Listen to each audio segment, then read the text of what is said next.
வணக்கம் my dear brothers and sisters, எல்லோரும் எப்படி இருக்கீங்க? நல்லா இருக்கீங்களா?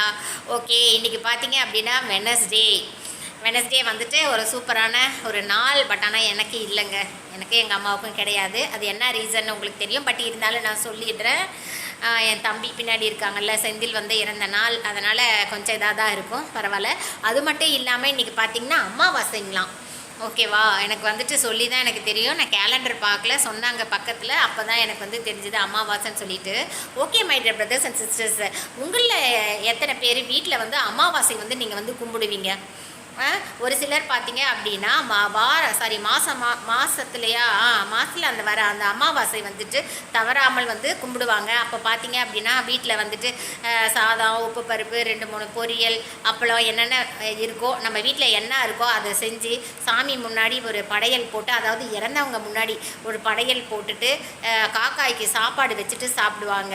கரெக்டாக my dear brothers and sisters, உங்கள் வீட்லேயும் அந்த மாதிரியெல்லாம் இருக்குங்களா? அந்த பழக்கம் இருக்கா? இறந்தவங்க, அதாவது முன்னோர்களுக்கு இந்த அமாவாசை வந்து செஞ்சால் வந்து சிறப்பான நாள், குடும்பத்துக்கு வந்து நல்லதுன்னு சொல்லிட்டு மாதம் வந்து தவறாமல் இந்த வந்து அமாவாசை வந்து செய்வாங்க. உங்கள் வீட்டில் வந்து அந்த பழக்கம் இருக்கா my dear brothers and sisters? But ஆனால் நம்ம வீட்டில் பார்த்தீங்க அப்படின்னா நம்ம வந்து அமாவாசையெல்லாம் கும்பிட்றது இல்லைங்க. ஒன்லி அந்த இயரப்போ தான், வருஷம் அவங்க இறந்தாங்கல்ல, அந்த தேதி அன்னைக்கு அவங்களுக்கு என்ன பிடிக்குமோ அதெல்லாம் செஞ்சுட்டு நம்ம சாமி கும்பிடுவோங்க. உங்கள் வீட்டில் வந்து அந்த பழக்கம் இருக்கா? நீங்கள் வந்து அமாவாசை கும்பிடுவீங்களா இல்லை வருஷம் கும்பிடுவீங்களா? அதை மட்டும் கமெண்ட்டில் சொல்லுங்கள். தேங்க்யூ.